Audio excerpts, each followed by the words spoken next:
تم پوچھتے ہو، انبیاء کو تم پکارتے ہو، ان کی پکارے ہیں، ان کی نظر و نیاز ہے، ان کے گھروں کے پھیرے ہیں، تو آؤ جو تم بات اس کو جو کلمے کا تقاضا ہے، آؤ اس کے اوپر جمع ہو جائیں کہ صرف اللہ کے بندے ہوں اور اللہ کے ساتھ کسی چیز کو شریک نہ ٹھہرائیں۔ وَلَا يَتَّخِذَ بَعْضُنَا بَعْضًا أَرْبَابًا مِن دُونِ اللَّهِ، اور یہ نہ ہو کہ اللہ کی بات چھوڑ کر ہم دوسروں کو اللہ مان لیں اور ان کے کہے پر چلے، ان کی شریعت کے پابند اور ان کے طریقے کو ہم اپنا لیں جو انہوں نے کیا ہے، جو وہ کہتے ہیں، یا ان کے ماننے والے جس راستے پر جا رہے ہیں ہم اس راستے پر چل دوڑیں، اور ہمیں یہ معلوم، ہم اس کی فکر نہ کریں کہ اللہ کے راستے کے یہ خلاف ہے۔ فرمایا ہم نے بعض کو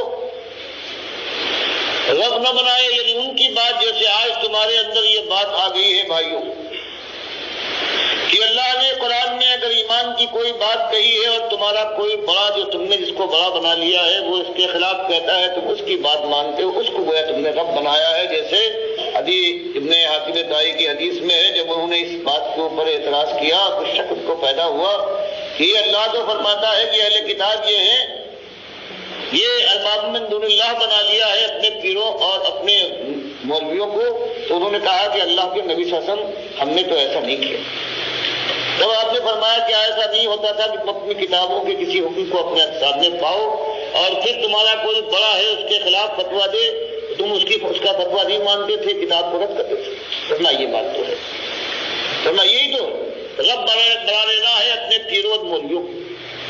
تو یہی ان سے کہنا ہے کہ بھائی بدقسمتی سے ہم بھی نادانی میں پڑے ہوئے تھے، ہم کوئی فخر کے لحاظ سے نہیں، اللہ کا شکر ادا کرتے ہیں، تمہارے خیر خواہ ہیں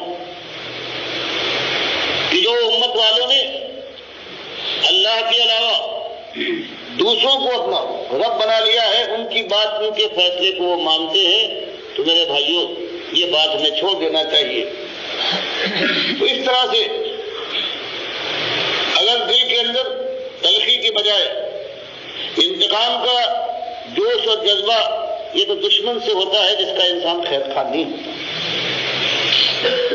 لیکن جہاں خیر خواہی کا جذبہ ہوتا ہے وہاں یہ جذبہ انتقامی اور نہیں ہوتا، بلکہ ترس کھاتا ہے انسان کہ یہ غلطی سے بھٹک رہا ہے اور یہ آخر کار ناکام اور نامراد ہو جائے گا اور ہم اس کے خیر خواہ ہیں۔ تو اس انداز سے اس کے سامنے بات آنا چاہیے کہ وہ سننے کے بعد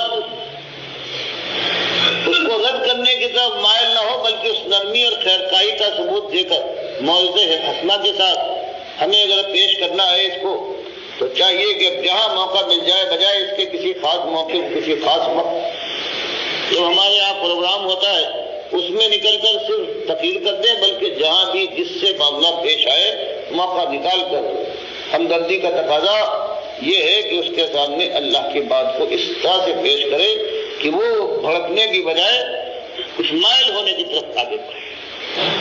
تو یہ آپ کی ذمہ داری ہے، جس طرح سے ہر ایماندار کے اوپر یہ چیز لازم ہے، اور یہ طریقے دریافت کرنے کی کوشش کیجیے کہ یہ بات جو ابھی کتابوں کے ذریعے سے چاہے کچھ پھیل گئی ہو، لیکن اللہ کے نبی صلی اللہ علیہ وسلم نے سارا کام جو کیا ہے وہ کتابوں کے ذریعے سے بہت کم کام ہوا ہے، چند ساری بات ہوئی ہے وہ زبان کے ذریعے سے ہوئی۔ آج اللہ کے فضل سے زبان کا بھی معاملہ ہے، راستے میں نکل بھی سکتے ہیں، اور ایک دوسرا کتابوں کے ساتھ ساتھ یہ جو آج سائنس کی طرف سے یہ چیز پیدا ہو گئی ہے، یہ کیسٹوں والا، یہ بھی انسان کی دعوت کا یہ بھی طریقہ ہے۔ آج اس بازار کے اندر ہر گانے اور بجانے ہیں، اس کا بھی کوئی انتظام سوچیے کہ توحیدی جو تقریریں ہیں، ان کی باتیں ہیں، وہ بھی میدان میں آئیں اور دنیا کے اندر اس کی رغبت پیدا ہو، اور یہ بھی ایک اپنی راہ بنائے۔ تو یہ ایسی چیز ہے جن میں آپ سے یہ درخواست ہے کہ اس کو ہمارا اجتماع بھی ہو رہا ہے، اور آپ ایسا کیجیے، کچھ ایسی صورت سے تجویز کیجیے، سب مل کر شورا کے درمیان سب مشورہ دیں گے۔ بھائی میں یہ سوچ رہا ہوں کہ کوئی ایسی طریقے سے یہ بات ہو کہ اس انداز سے چھوٹے طبقے پہنچ رہی ہے، یہ ایمان کی بات موٹی موٹی بات تیزی کے ساتھ پھیلے۔ مثلا راستوں کے اندر میدان میں آ رہا ہے کہ چھوٹی چھوٹی کہ اللہ تعالیٰ شرک کو پسند نہیں کرتا. پروردگار صرف توحیدی کو اللہ تعالیٰ کے کہتا ہے اس کی عبادات قبول.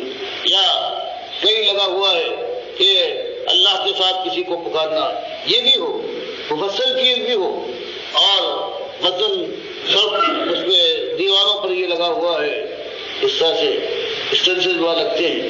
تو یہ چیز اگر آپ مناسب سمجھیں اور تجویزیں آپ کے سامنے ہوں تو اس کو، تاکہ یہ ایمان کی جو بات ہے یہ تفصیل کے ساتھ ساتھ کتابوں میں آئے گی، لیکن یہ جو زبان اور اس طریقے سے ہے تاکہ ملک کے اندر یہ گاؤں گاؤں یہ بات پھیلے. اور اس کے لیے بھی الزام لگائیے کہ گاؤں کے اندر جہاں ہماری زیادہ آبادی ہے وہاں پر ہم کیا انتظام کر سکتے ہیں، کس طریقے سے ہم اس کام کو کریں. یہ ایسی چیز ہے کہ سوچنے کا موقع ہمارا وقت ہونا چاہیے. ایک دو آدمی اس پہ آپ سب کے سامنے ذہن کے اندر تجویزیں آئیں وہ ایک جگہ ہم جمع کیجیے اپنی طرح لکھ کے یا بات چیت کرنے کے بعد بتائیے، اور اس کے بعد پھر ہم جو اس مہینے میں 20-21 کو جو ہمارا پنجاب میں اجتماع ہونے والا ہے وہاں جانے کے بعد سب مل کر کوئی راہ متعین کریں کہ یہ اللہ کے دین کا کوئی جہاد کا معاملہ ہے اور یہ اور آگے بڑھے، اور اللہ کے وہ بندے جن تک ابھی سچی بات نہیں پہنچی ہے وہ بات بھی پہنچ جائے. اور جو مخالفتیں ہو رہی ہیں چاہے وہ تیز سے تیز ہوتی جائے لیکن ہم کو اللہ تعالیٰ وہ سب اور وہ استقامت عطا فرمائے کہ ہم جذبات میں آنے کے بعد نہ انتقامی کارروائی کریں اور نہ اشتعال میں وہ قدم اٹھائیں کہ جو دین کی دعوت کے مناسب نہیں ہے. تو یہ آپ کے سامنے ذمہ داری پہلی تو یہ کہ اگر یہ کام ہم نے اور آپ نے نہ کیا تو اللہ کے یہاں ہمارا عذر پیش کرنا مشکل نظر آتا ہے. اور پھر میرے پیارے بھائیوں، یہ گفتگو تھی ڈاکٹر مسعود الدین عثمانی رحمۃ اللہ علیہ کی کسی درس کے بعد. تو چند باتیں آپ کے سامنے میں لانا چاہ رہا ہوں کہ ڈاکٹر صاحب نے کن باتوں پر زور دیا ہے اور یہ بہت ضروری ہیں. پہلی بات جو درس چل رہا تھا وہ یہ تھا کہ دیکھو اللہ کے مقابلے میں کسی بڑے کی بات کو نہیں ماننا ہے. جن کو لوگوں نے بڑا بنا لیا ہو اللہ کے مقابلے میں اس کی بات کو نہ ماننا، ورنہ وہ رب بن جائے گا پھر. تو یہ بات پوری طرح ڈاکٹر صاحب کے جو جانشین بنے تھے ناخلف جانشین محمد حنیف صاحب، انہوں نے آہستہ آہستہ ایسا سلو پوائزننگ کر کے جماعت کے اندر شرک کا انجیکشن دیا اور 2017 میں آگے بالکل کھل کے سامنے آ گئے. سجدہ تعظیمی کا شرک لے آئے اور کہتے ہیں کہ اللہ تعالیٰ نے عیسیٰ علیہ السلام کو اپنی ایک صفت موجزانہ طور پر دے دی تھی اور پورا خاندان یعقوب علیہ السلام یوسف علیہ السلام کے سامنے سجدہ ریز ہو گیا. اپنی تفسیر میں انہوں نے لکھ دیا دعوت القرآن کے اندر. بتاؤ دعوت القرآن اب یہ رہ گئی ہے. دعوت القرآن گویا قرآن کی دعوت کا نچوڑ یہ ہے کہ نبی کو سجدہ کر سکتا ہے. یہ ان کا دماغ بن گیا ہے. تو پیچھے رہ کیا گیا؟ تو ان کی بات نہ مانو میرے پیارے بھائیوں. یہ بالکل طے بات ہے کہ ان کے اوپر شیطان کا وار ہوا ہے. یہ انہوں نے شرک کو اختیار کیا ہے اور پھر ڈنڈے کے زور سے تنظیم کے اندر انہوں نے اس کو رائج کیا ہے اور اب انہوں نے اپنی اس انا کا مسئلہ بنا لیا ہے. باقی اب جو ان کو اپنا امیر مانے گا یا ان کے پیچھے چلے گا یا ان کے مطابق عقیدہ رکھے گا، ڈاکٹر مسعود الدین عثمانی رحمۃ اللہ علیہ کا یہ فتویٰ ہے کہ اس کا ایمان صحیح نہیں ہے. جن کا ایمان صحیح نہیں ہوتا ہے وہ اس طرح تفسیر کرتے ہیں کہ یوسف علیہ السلام کو سجدہ ہوا، حالانکہ یہ سجدہ شکر تھا جو سارے خاندان نے اللہ کو کیا. دوسری بات آپ دیکھیں ڈاکٹر صاحب کس خلوص کے ساتھ ساتھیوں کی رائے بھی لے رہے ہیں اور ماڈرن سائنس کے اوپر زور دے رہے ہیں کہ ماڈرن سائنس جو اب سامنے آ گئی ہے اس کو استعمال کیا جائے ایمان عقیدے کو پھیلانے کے لیے تاکہ تیزی کے ساتھ یہ بات پھیلے. تو آپ جانتے ہیں سب سے زیادہ تیزی کے ساتھ پھیلنے والی چیز کون سی ہوتی ہے آج کل؟ یہ میڈیا کا دور ہے. واٹس ایپ کے اوپر فوراً چیز ایک بٹن دباؤ تو لاکھوں انسانوں تک بات چلی جاتی ہے. پھر اس سے بھی زیادہ یہ یوٹیوب کے اوپر تو آپ ہر لمحے سمجھ لیجیے وہ چیز جا رہی ہے. آپ سو رہے ہوں گے اور آپ کی بات پوری دنیا میں پھیل رہی ہے اور لوگ اس کو پڑھ رہے ہیں، سن رہے ہیں، آگے بات پھیل رہی ہے. پھر یہ انسٹاگرام ہو گیا، پھر یہ فیس بک ہو گیا، ٹویٹر ہو گیا. پوری دنیا یہ سائنسی چیزیں ہیں، ان کو استعمال کیا جائے.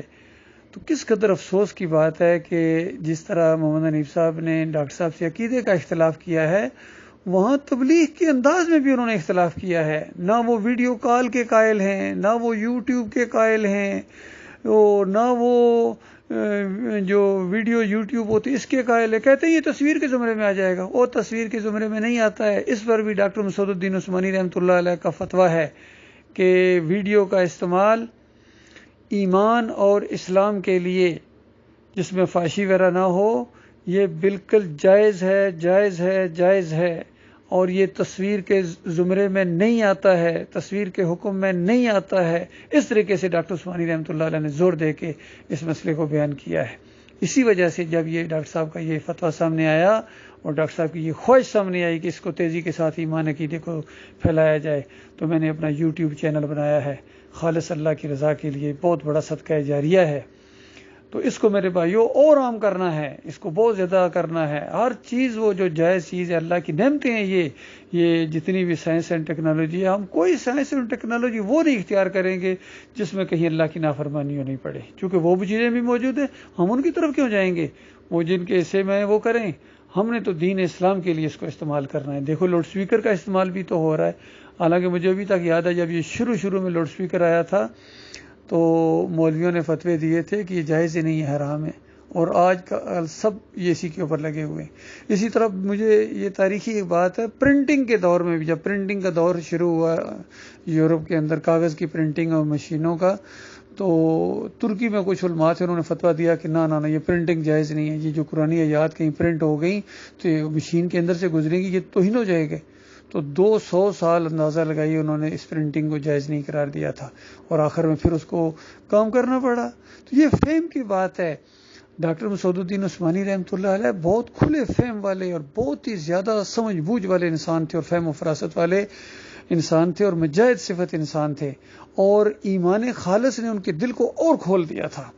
اور جس طرح سورہ العنکبوت کی وہ آیت ہے کہ آخری آیت کہ والذی جاہدوا فینا لنہدینہم سبلنا، کہ جو ہمارے راستے میں جہاد کرتا ہے، کوشش کرتا ہے، ہم ضرور بالضرور اس کو اپنا راستہ دکھائیں گے. تو اللہ تعالیٰ نے ڈاکٹر عثمانی رحمۃ اللہ علیہ کا اس طرح دل کھول دیا تھا ایمان عقیدے کے حوالے سے. اور کس طریقے سے اندازہ لگائیے یہ اس میں باتیں آ رہی ہیں سامنے کہ دیکھو یہ توحید کی دعوت بڑی خیرخواہی کے ساتھ لوگوں کے سامنے پیش کرنی ہے. چونکہ بھٹکے ہوئے ہیں، شیطان نے ان کو بھٹکا دیا ہے، اور ان کے لیڈروں نے ان کو اور بھٹکا دیا ہے. ان کے جو اکابرین ہیں انہوں نے بھی، اور ان کے امیروں نے، امیر اور لیڈر.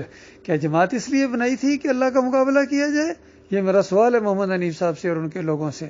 کیا جماعت اس لیے بنائی تھی کہ اللہ کا مقابلہ کیا جائے گا؟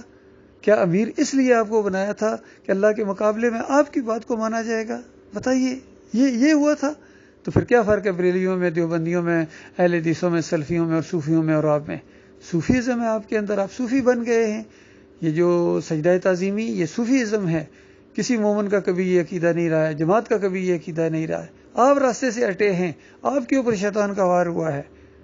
الٹا جو حق راستے کے اوپر ہیں، جو اسی پر قائم ہیں، جو ڈاکٹر صاحب کے اصلی ساتھی ہیں، ان کے اوپر یہ مرتد کے فتوے لگاتے ہیں. جو ان کی بات نہ مانے وہ مرتد ہو گیا. جی اندازہ لگائیے کتنے اور ایسے ساتھی ہیں. کراچی سے بھی ابھی وہ بتا رہے، دیکھیں عملی کمزوریاں ہوتی ہیں، عملی کمزوریوں کی وجہ سے بھی ان کے اوپر یہ مرتد کے فتوے اور باغی کے فتوے، اور ان سے فنڈز نہیں لیتے ہیں اور اس طرح کا معاملہ کرتے ہیں. تو ظاہری بات ہے وہ شیطان کی گود میں جا کے گریں گے.